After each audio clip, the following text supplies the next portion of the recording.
ও আমার কলিজার যুবক, আবু বকর সিদ্দিক বললেন, ও বিবি টাকা পাইছো কই? এবার ভালো করে শুনেন, বিবি কয়, আপনি যে রাষ্ট্র চালাইয়া অর্থ মন্ত্রণালয়ের থেকে বেতন নেন, মাসে মাসে ওই বেতন থেকে কিছু কিছু টাকা আমি আলাদা জমাইছি। এবার আবু বকর কি কয় শুনেন, আবু বকর বলে, বিবি তাহলে তো আমি বুঝলাম আমার বেতনের মধ্যে টাকাগুলো না হইলেও সংসার চলবে। এরে বিবি, আমার বেতন থেকে যদি এই টাকা না থাকে আমার সংসার চলবে, আগামী মাস থেকে আমি এই টাকা কমাইয়া বেতন নিব। হরকে দারত খৌফে হকদার দিল মাদাম জান্নাতুল মাওয়া দেহদ উরা মাকাম জুজবা হাকচি জয় মখাজ ইনসুজা ফজলে উআ মস্তে দরজুম লা জাহা। আবু বকর এত কিছু করলেন, ভয় আছে না নাই? কিসের ভয়? জনগণের। আল্লাহর আদালতে দাঁড়াইয়া হিসাব দেওয়ার ভয়। এত বড় আল্লাহর ভয় নিয়া বাঘের বাচ্চা হযরত ওমর খেলাফতের দায়িত্বে যখন বসছেন, যেই ওমরের দেখলে শয়তান পালায় যায়, সেই ওমর খেলাফতের দায়িত্বে আছে। একদিন বিবি সাহেবা বলে, ও খলিফাতুল মুসলিমিন, সামনে ঈদ আসতেছে, আমাদের বাজার সদায় না লাগলেও আমার বাচ্চার কিছু পোশাক লাগবে, কিনা দাও। ওমর কয়, পোশাক কেনার টাকা নাই। কি নাই? পোশাক কেনার টাকা নাই। বিবি পরামর্শ দেয়, তাহলে একটা কাম করেন। কি? অর্থ মন্ত্রণালয়ে চিঠি লেখেন, আপনি তো অর্ডার দিলেই হবে, আগামী 1 মাসের অগ্রিম বেতন যেন দিয়া দেয়। বুঝেন বুঝেন কি? আগামী 1 মাসের অগ্রিম বেতনটা যেন দেয়। হযরত ওমর বিবির কথা শুইনা অর্থ মন্ত্রণালয়ের দায়িত্বে নিয়োজিত আবু উবায়দা ইবনুল জাররাহ রাদিয়াল্লাহু আনহু তাকে চিঠি লিখলেন, আবু উবায়দা, আমার আগামী মাসের 1 মাসের বেতন অগ্রিম দাও। বাহক চিঠি নিয়ে চলে গেলেন। আবু উবায়দা চিঠি দেখে কান্না শুরু করছে। আবু উবায়দা কান্না করে কইরা তিনি একটা চিঠি লিখলেন উল্টা, খলিফাতুল মুসলিমিন আমার চিঠির জবাব দেন। বাহক ওই চিঠি নিয়ে ওমরের দরবারে আবার দাঁড়ায় গেল। খলিফাতুল মুসলিমিন হযরত ওমর চিঠি হাতের মধ্যে নিয়ে দেখে আবু উবায়দা চিঠির মধ্যে 2টা প্রশ্ন করেছে। কয়টা? 2টা প্রশ্ন করিয়া লেখছে, এই 2 প্রশ্নের জবাব যদি দিতে পারেন আমি 1 মাসের অগ্রিম বেতন নিয়ে আমি নিজে আসব। 1 নম্বর প্রশ্ন, আপনি যে অগ্রিম 1 মাসের বেতন চাইলেন, বলেন আপনি আগামী মাস বাঁচবেন কিনা গ্যারান্টি? আগামী 1 মাস বাঁচবেন কিনা গ্যারান্টি দেন। 2 নম্বর প্রশ্ন, আপনি যে চেয়ারে বইছেন ক্ষমতায়, আগামী 1 মাস আপনি ক্ষমতায় থাকবেন কিনা, জনগণ রাখবে কিনা গ্যারান্টি দেন। আগামী 1 মাস ক্ষমতার চেয়ারে থাকার গ্যারান্টি আছে? আগামী 1 মাস আপনি ক্ষমতার চেয়ারে থাকবেন না জহুরের আগে ভাগবেন? বলার কোন উপায় আসেনি। ওমর চোখের পানি ছেড়ে কান্না করেন আর বলেন, হে মালিক, এমন আবু ওবায়দা আমার অন্তর চোখ খুলিয়া দিল, তুমি আমারে হেফাজত করেছো। আবু ওবায়দা ইবনুল জাররাহকে তুমি কবুল করে নাও, এটা কেমনে সম্ভব? ক্ষমতায় বইয়া এত ভয় আমার, আল্লাহর আদালতে হিসাব দেওয়ার ভয় যদি থাকে এখনো সেটা সম্ভব। বাংলাদেশে বর্তমানে আলেম আছে চেয়ারম্যান, কথা কন আপনাকে জানা মতে আছে না? যেমন হেদায়েতুল্লাহ আজাদি বাংলাদেশের আলোচক বক্তা, বর্তমান রানিং চেয়ারম্যান। বিবারিয়া আছে আমজাদ হোসেন আশরাফি, নাই? নোয়াখালী আছে হাফিজি হুজুরের জামাতা খালেদ সাইফুল্লাহ দামাত বারাকাতুহুম। সাইকেলে চালের বস্তা লইয়া বাড়ি যাইয়া মেপে মেপে সরকারের বরাদ্দ করা চাউল দিয়ে আসে। আলেম ওলামারা জনগণের দায়িত্ব যদি নেয়, আলেম টুপিওয়ালা পাগড়িওয়ালা তসবিওয়ালা যদি জনগণের দায়িত্ব নেয়, কিছু হবে না হবে জানি না, তবে চুরি হবে না, দুর্নীতি হবে না। সিলেটের যুবক, বাংলাদেশের বিজয়ের পতাকা শাহজালালের এই জন্মভূমি, এই মাতৃভূমি সিলেট, শাহজালালের এই পুণ্যভূমি, এখান থেকেই বাতিলের পতন হয়েছে, হকের পতাকা উঠছে। ও যুবক, আবার রেডি হইয়া যাও, কোন ডান নাই বাম নাই, ওলামায়ে কেরাম আমাদের যেদিকে দেখুন ডাক দিবে, সিলেটের থেকেই আবার হকের পতাকা নিয়ে যুবকেরা ময়দানে নামার জন্য তৈরি আছো কিনা বলো?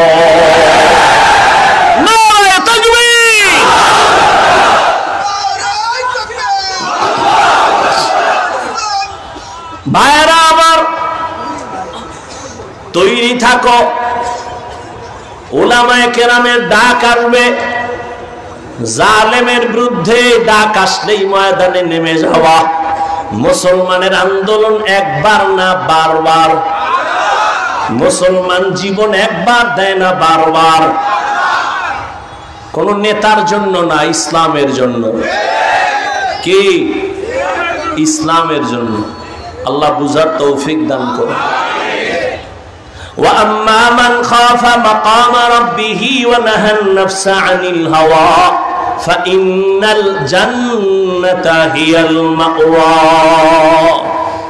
আল্লাহর আদালতে দাঁড়াইয়া হিসাব দেওয়ার ভয়, বান্দা তুমি নিজেকে তৈরি করে নাও। জীবনে তো গুনাহ কম করো নাই রে যুবক, এখনো সময় আছে, তওবা করে নবীর আদর্শের মালা গলায় লাগাও। দুনিয়া কিছুই না, কই টাকা, কই বাড়ি, কই গাড়ি, কই বডিগার্ড, সিকিউরিটি গার্ড, কেউ কাজে আসে না। বিপদ কপাল যদি পুইরা যায়, কেউ বাঁচাবার উপায় রাখে না। কিন্তু উলামায়ে কেরামের বন্ধু বানাইয়া চলো, নবীর আদর্শের মালাটা গলায় লাগায়া চলো। দুনিয়াও তোমার জীবন ধন্য, পরকালেও তোমার জীবন ধন্য। এখনো যারা নামাজ পড়তে পারো না, রোজা রাখতে পারো না, আলেমদেরকে বন্ধু বানাইতে পারো না, স্কুলে পড়ো, কলেজে পড়ো, চাকরি করো, ব্যবসা করো, কোনো বাধা নাই, ওখানে থাকিয়াই তুমি নবীর আদর্শের মালা গলায় লাগাও। মা বাবার দোয়া নাও, উলামায়ে কেরামের পরামর্শ নিয়া, তোমার শিক্ষকের দোয়া নিয়ে আগাও। তোমার মতো যুবক স্কুলে পড়ে, কলেজে পড়ে, চাকরি করে, ব্যবসা করে, 5 ওয়াক্ত নামাজি দাড়িওয়ালা আসেনি, তুমি কেন পারবা না রে বাবা? তুমি যতদিন পর্যন্ত নিজের মধ্যে নবীর আদর্শ নিয়ে আসবা না, ততদিন পর্যন্ত তোমার দ্বারা এই জমিনে নবীর আদর্শ কায়েম হবে না। তুমি যতদিন পর্যন্ত ইসলামের পরিপূর্ণ আমলের মধ্যে নিবা না, তোমার দ্বারা এই জমিনে ইসলামের পূর্ণতা আসবে না। যতই চালাকি করো, আল্লাহ পাক দুনিয়াদার, অন্তর নষ্ট, বেআমাল এদের হাতে ইসলামের পতাকা দিবেন না। শাহজালালের মতো পাগড়ি লাগাও, হাতে লাঠি নাও, আল্লাহর মুহাব্বতের বন্ধনে নিজেকে তৈরি করো, বিজয় মুসলমানেরই হবে ইনশাআল্লাহ। স্কুলে পড়া কি বন্ধ করবা? আমি বলছি স্কুল ছেড়ে দাও, স্কুলে পড়ো, চাকরি করো, ব্যবসা করো, যা করো। স্কুলে পড়িয়ে কি নামাজ পড়নেওয়ালা ছাত্র নাই? তুমি পারবা না কেন? তোমার মতো যুবক চাকরি করে, ব্যবসা করে, নামাজ পড়ে নাই? RAB, army, police, BDR, doctor, professor, OC, DC, SP, অভাব নাই, ব্যবসায়ী, চাকরিজীবী। আল্লাহর কাছে তওবা করো। মরে তো যাবই, মানুষ হইয়া মরি। কি মুসলমান হয়ে আল্লাহর কাছে যেন কিছু পেশ করতে পারি, আল্লাহ তৌফিক দান করেন। উলামায়ে কেরাম, আল্লাহর প্রিয় বান্দা, যাদের বয়ানে দিল নরম হয়, চোখে পানি আসে, এদের মোহাব্বত আর দোয়া নিয়ে নিজেকে তৈরি করে নাও। স্কুলে পড়ো, নামাজ ছাড়িও না। কলেজে পড়ো, নামাজ বাদ দিও না। চাকরি করো, ব্যবসা করো, ডাক্তার হও, ইঞ্জিনিয়ার হও, মা বাবার দোয়া নিয়ে, আলেমের পরামর্শ নিয়ে সামনে আগাও। বিজয়ের মালা তোমার আমার গলে আসবে ইনশাআল্লাহ। আল্লাহ বুঝার তৌফিক দান করেন। বিশাল আয়োজন, অনেক উলামায়ে কেরাম বয়ান করবেন। শেষ হযরত পীর সাহেব হুজুর দোয়া করবেন। যাদের বয়ানে পাথরওয়ালা দিল গলে চোখে পানি আসে। হ্যাঁ, কান্না জীবনের বড় পুঁজি। আল্লাহর মুহাব্বত নিয়ে শেষ দোয়া করে যাবেন তো আপনারা ইনশাআল্লাহ। বাড়ি গিয়ে কোনো কাম আছে? এখান থেকে বের হইলেই গুনাহ শুরু। চোখের গুনাহ, হাতের গুনাহ, কানের গুনাহ, অন্তরের গুনাহ। আর গুনার ফ্যাক্টরি তো পকেটে নিয়ে আসেন মোবাইল। সারা রাত মোবাইল চালাবেন আর কবিরা গুনাহ করবেন। এই জীবন আর কত? এখন থেকে তৈরি হয়ে যান, আর গুনাহ করব। আল্লাহ তাদেরকে অবশ্যই স্থায়ী শান্তির ঠিকানা দিবেন, জান্নাত। নবীজি বলেন, আলা কুল্লুকুম রাইন, সাবধান হে উম্মত, তোমরা প্রত্যেকেই দায়িত্বশীল। অকুল্লুকুম মাসউলুন আন রাইয়াতিহি, আল্লাহর আদালতে দায়িত্বের কারণে জবাবদিহিতার কাঠগড়ায় দাঁড়াতে হবে। পালাবার কোনো উপায় নাই। সাহাবী প্রশ্ন করলেন, ইয়া রাসূলুল্লাহ, কে দায়িত্বশীল কার উপর? নবী বললেন, অধীনস্থদের যিনি গার্ডিয়ান হবে, কর্তা হবে, তিনি অধীনস্থদের জন্য দায়িত্বশীল। প্রত্যেক সন্তান পিতামাতার অধীন, সন্তানের জন্য মা বাবা দায়িত্বশীল। প্রত্যেক স্ত্রী স্বামীর অধীন, প্রত্যেক স্ত্রীর জন্য স্বামী দায়িত্বশীল। প্রত্যেক ছাত্র শিক্ষকের অধীন, প্রত্যেক শিক্ষক ছাত্রদের জন্য দায়িত্বশীল। একজন ওয়ার্ডের মেম্বার ওয়ার্ডের দায়িত্বশীল, চেয়ারম্যান ইউনিয়নের দায়িত্বশীল, সরকার দেশের দায়িত্বশীল, মসজিদের ইমাম ও খতিব মুসল্লিদের দায়িত্বশীল। গোটা উম্মতে মুহাম্মদীর জন্য উলামায়ে কেরাম দায়িত্বশীল। আর একজন সাহাবী বললেন, ইয়া রাসূলুল্লাহ, আমার অধীনেও কেউ নাই, আমিও কারো অধীনে নাই, আমি একা, আমার দায়িত্ব কি?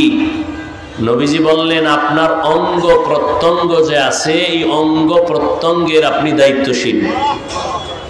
কিয়ামতের ময়দানে আল্লাহর আদালতে দাঁড়ায়া জবাব দিতে হবে, দুটো হাত দিছিলাম যে ডিউটির জন্য, পালন করেছে কিনা। দুটো চক্ষু দিছিলাম যে ডিউটি পালন করার জন্য, সেই চোখ ডিউটি পালন করলো কিনা। দুটো হাত দিছিলাম, পা দিয়েছিলাম, কান দিয়েছিলাম ডিউটির জন্য, এই ডিউটি পালন করলো কিনা। আমাদের এক হাতে আঙ্গুল কতটা? এক একটা আঙ্গুলের দাগ আছে কয়টা? টোটাল 5 আঙ্গুলে কত দাগ? এই দাগগুলো আল্লাহ অনর্থক দেন নাই। বান্দা, তুমি 5 ওয়াক্ত নামাজের পরেই ডান হাতের আঙ্গুলের দাগগুলো গুনে গুনে 1 মিনিটের আমল করবা। 33 বার সুবহান আল্লাহ, 33 বার আলহামদুলিল্লাহ, 34 বার আল্লাহু আকবার।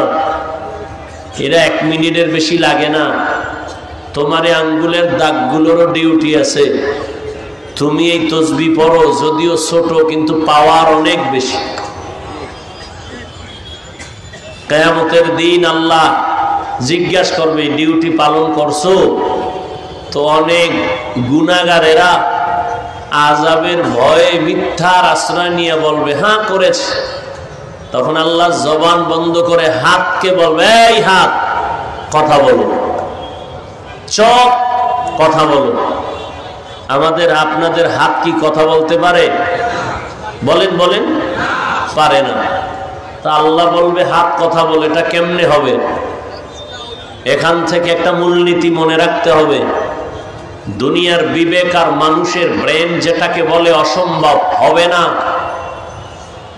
আকীদা রাখতে হবে সেই অসম্ভব কে সম্ভব করার ক্ষমতা আছে কার? দুনিয়ার মানুষ বলে এটা অসম্ভব, আমার রব বলেন আমার কুদরতের দ্বারা সম্ভব। মরা গাছে কথা বলতে পারে না, এটাই সত্য। আমার আল্লাহ বলেন আমার কুদরতে পারে। দুধের বাচ্চা কথা বলতে পারে না, এটাই সত্য। আমার রব বলেন আমার কুদরতে ক্ষমতায়। اليوم نختم على أفواههم وتكلمنا أيديهم وتشهد أرجلهم بما كانوا يكسبون دستگویاد منچونی دزدیدام لبگوید منچونی بوسیدام چشمگوید چیدام غمزهرم گوشگوید چیدام سمرل کلام। হাত কথা বলতে পারে না, এটাই বাস্তব। কিন্তু আমার রব যখন আদেশ দিবেন সাথে সাথে হাত কথা বলা শুরু করবে। দুনিয়ার মানুষ যেটা বলে অসম্ভব, হবে না, আমার রব বলেন এটা সম্ভব, এটা হবে। এ পাওয়ার কার? এই বিশ্বাস যদি আমার দেশের টুপিওয়ালারা সবাই রাখেন, তাহলে কোনদিন ওলিয়া উলিয়ার বিরুদ্ধে কথা বলবে না। আমাদের সমাজে তো এখন ওলিয়া উলিয়ার বিরোধিতাও চলছে। হ্যাঁ, আমি সারা দেশে চ্যালেঞ্জ দিয়া বলি, যারা বলে আমরা ওলি মানি না, আউলিয়া মানি না, এরা কোরআনও মানে না, হাদিসও মানে না। এরা হক না বাতিল? এদেরকে যারা বাতিল বলে না তারাও বাতিল। রহমতের নবী দুনিয়াতে এসেছেন, মানুষের আত্মা পরিশুদ্ধ করেছেন, কোরআনের তালিমের খেদমত করেছেন, কোরআনের ব্যাখ্যা শিখাইছেন, প্রয়োজনে বাতিলের বিরুদ্ধে জিহাদ করেছেন। করেন নাই? কথা বলেন না কেন? তাহলে একটা স্টুডেন্ট স্কুল কলেজে পড়ে 10টা সাবজেক্টের উপরে পরীক্ষা হয়। কেউ যদি 9 সাবজেক্টের মধ্যে 100 করে পায় নাম্বার, এক সাবজেক্টে নাম্বার 20, গোল্ডেন এ প্লাস না ফেল? কোন সাবজেক্টে 100 নাই, কিন্তু প্রত্যেক সাবজেক্টে 33। বলো,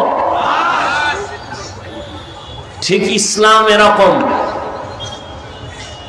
শুধু দাওয়াত এটাই ইসলাম না, শুধু জিহাদ এটাই ইসলাম না, শুধু তাসকিয়া আত্মা শুদ্ধ করা এটাই ইসলাম না, শুধু তালিম ও তারবিয়াত এটাই ইসলাম না। তো ব্যবধানটা কি? এটা ইসলাম কথাটা এমন না, বলতে হবে এটাও ইসলাম। কি এটা ইসলাম না এটাও ইসলাম? যদি বলে তাবলিগ দাওয়াত এটা ইসলাম, তাহলে বাকিগুলো বাদ। আর যদি বলে না তাবলীগ এটাও ইসলাম, তার মানে আরো যা আছে এর মধ্যে এটাও আছে। কথা বুঝেননি? তাহলে ব্যবধান কি? স্বরে ও আর রস্যি। এজন্য এটা ইসলাম না, এটাও। কেউ বলবে তাসকিয়া, আত্মা শুদ্ধি করা, এটাও ইসলাম। হ্যাঁ না, এটাই ইসলাম। হ্যাঁ, এটা ইসলাম বলার অধিকার রাখে সে যার মধ্যে দাওয়াত ও তাবলীগেরও খেদমত আছে, যার ভেতরে তালিমের খেদমত আছে, তেলাওয়াতের খেদমত আছে, জিহাদেরও কাজ আছে, সবগুলো যার আছে, সে বলতে পারে এই সবগুলোর নাম ইসলাম। তো বাংলাদেশের ভেতরে আমাদের কিছু আল্লাহর বান্দাদের মাঝে জিহাদ আছে, দাওয়াত ও তাবলীগের খেদমত নাই। কিছু আল্লাহর বান্দার মধ্যে কিছু আছে, কিছু নাই। আল্লাহর উপরে ভরসা করে বলা যায় চরমনের মধ্যে সব আছে, আলহামদুলিল্লাহ। জিহাদের ময়দানে আছে না নাই? দাওয়াতের ময়দানে আছে না নাই? তালিমের ময়দানে আছে না নাই? বৈষম্য বিরোধী ছাত্র জনতার আন্দোলন অগ্রণী ভূমিকা পালন করেছেন নায়েবে আমিরুল মুজাহিদিন মুফতি সৈয়দ মোহাম্মদ ফয়জুল করিম। অস্বীকার যে করবে সে জমিনের নিকৃষ্ট তাজা মুনাফিক। শুধু তাই না, এর সাথে দেশের উলামায়ে কেরাম, ছাত্র সব ময়দানে অবতীর্ণ হয়েছেন, প্রমাণ করে দিয়েছেন ছাত্র জনতা, তোলাবা, উলামা ময়দানে আসার দ্বারা বিজয়ের চাঁদ উদিত হয়েছিল। কথা ঠিক? এ উলামায়ে কেরাম এ জাতিকে ব্যবহার করে কোনো স্বার্থ চায় না, এ কারণে আন্দোলন করছেন। বলে নাই আমগো ক্ষমতায় বসাও, উপদেষ্টারা নেমে যাও, বলছেন? কিন্তু বলছেন কি, জুলুম করলে আবার আন্দোলন হবে। জালেমকে কোনো ছাড় দেওয়া যাবে না।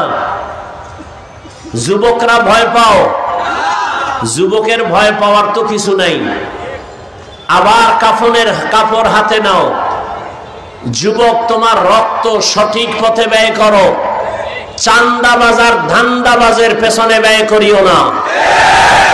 তুমি যার পেছনে ঘুরে দাড়ি কাটছো, নামাজ ছাড়ছো, যার পেছনে ঘুরে এরা সব চান্দাবাজার ধান্দাবাজ। এই চান্দাবাজার ধান্দাবাজি বাদ দিয়া একমাত্র তোমার কলিজার বন্ধু উলামায়ে কেরাম, তাদের পেছনে সময় লাগাও। এই জাতিকে নিয়ে উলামায়ে কেরাম যেই পরিমাণ ভাবেন, এই ভাবনাটা কেউ ভাবে না। সবাই নিজের চেয়ার নিয়ে ভাবেন, দল নিয়ে ভাবেন, উলামায়ে কেরাম গোটা উম্মত নিয়ে ভাবেন, জাতি নিয়ে ভাবেন। খুব সতর্ক, সাবধান। এক সুন্দরী মেয়ে, কি সুন্দরী রূপসী চেহারাওয়ালি মেয়ে রাস্তা দিয়ে যাচ্ছে, এক যুবক তাকে ইফটিজিং করতেছে।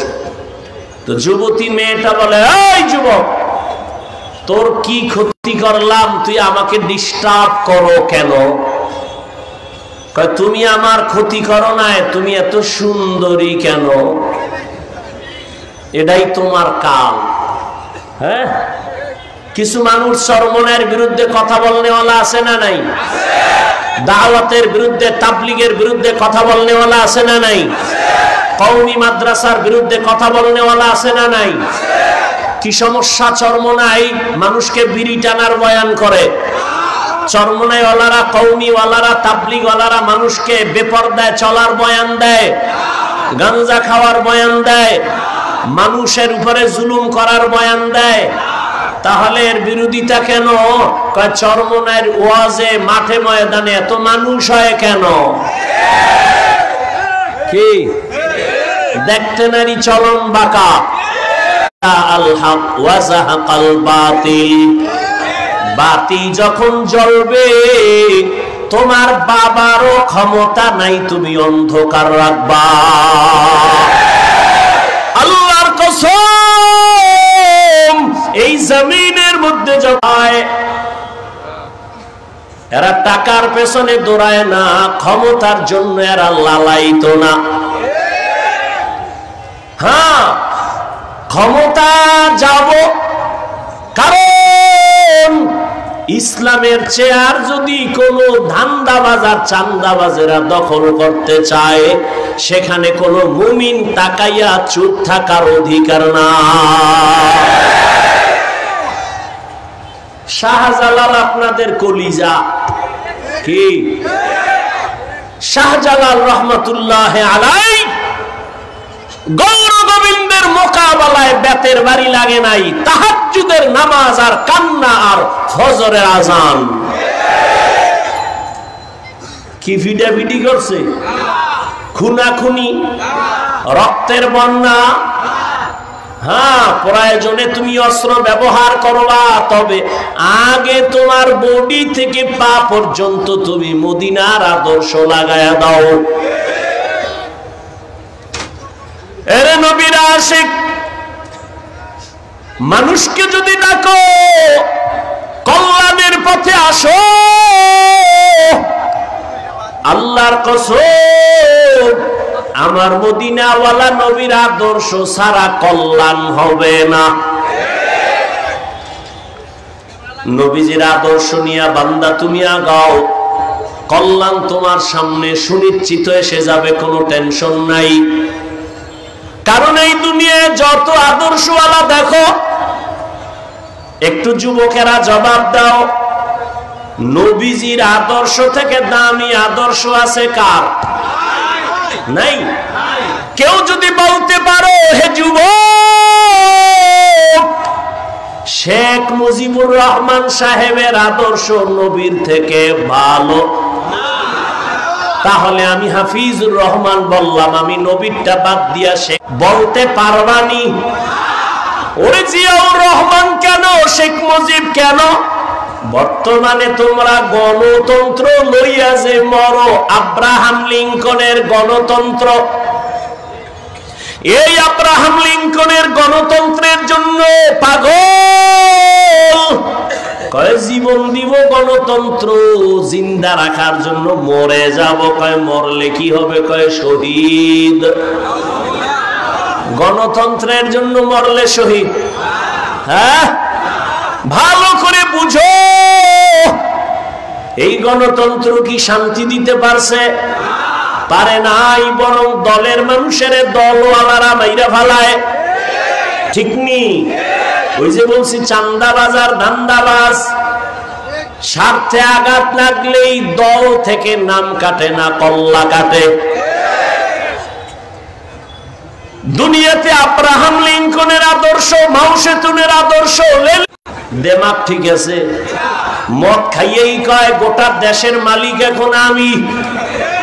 বউ কয় ঘরে তো চাল নাই, এটা তো বোতলের দোষ। আর আমার নবীর পবিত্র আদর্শ কেন পাক? কয় আমার নবী নিজেই পাক। কেমন? আমার নবীর 63 বছর হায়াতে বলেও একটা মিথ্যা কথা বলেন নাই। কেমন মায়ার নবী আমার, রহমতের নবী, জীবনে কোনদিন কাউকে একটা গালি দেন নাই। রহমতের নবী হাজারো গালি শুনছেন, কোন গালির জবাবও নবী দেন নাই। আমার মায়ার নবী কেমন মায়ার আদর্শের নবী, জীবনে দুটো চোখ দিয়া তাকাইয়া গরম চোখে কাউকে দেখেন নাই। এমন মায়ার নবীর আদর্শ ১৫০০ বছর পরে আর সিলেটের আলিয়া মাঠে নবীর আদর্শ মানার কারণে এই বিশাল প্যান্ডেলে পুলিশ ছাড়াই নিয়ন্ত্রণ বড় সম্ভব।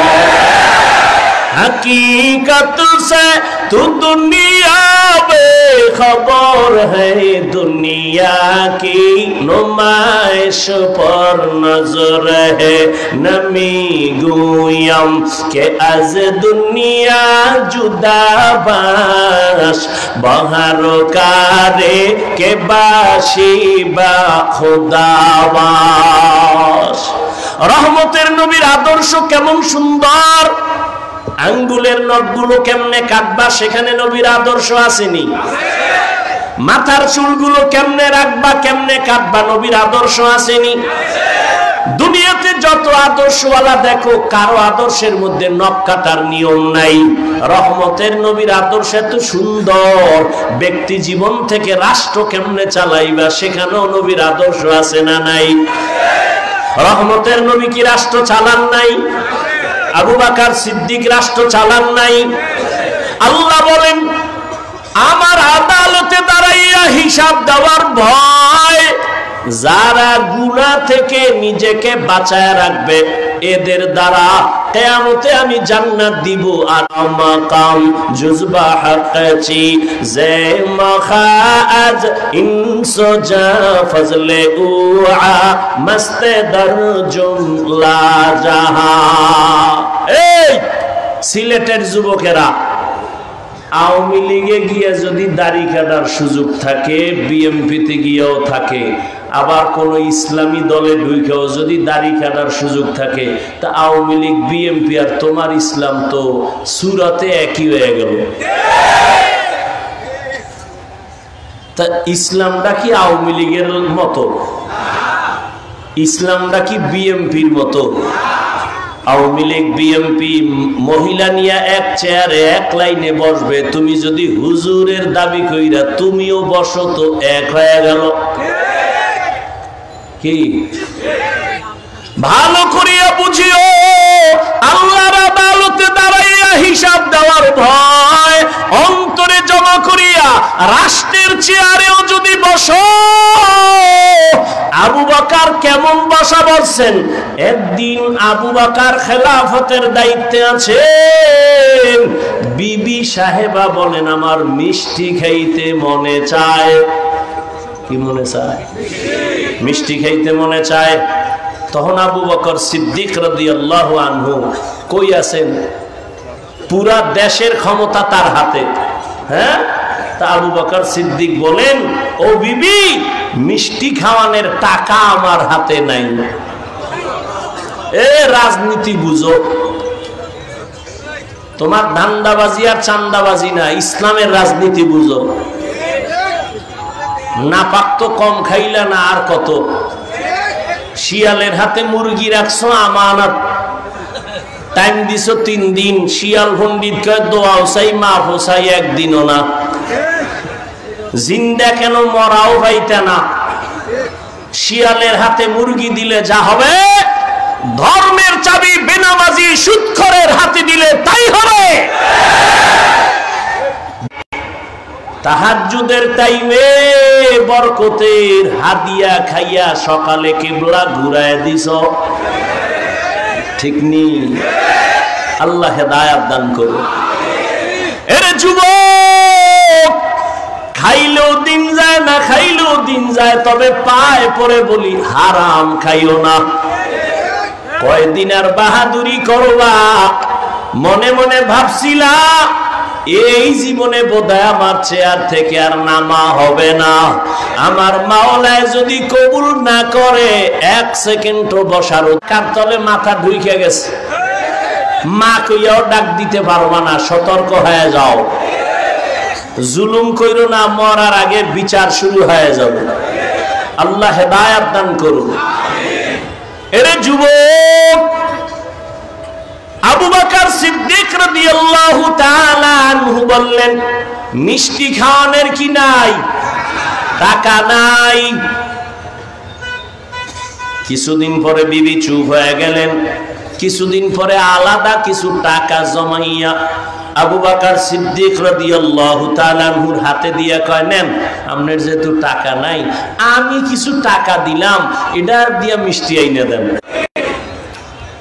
जिंदगी में बंदगी तू कार नहीं,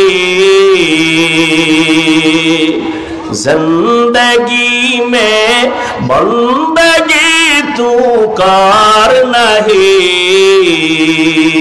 जिंदगी में बंदगी शर्मिंदा है, जिंदगी में बंदगी शर्मिंदा है।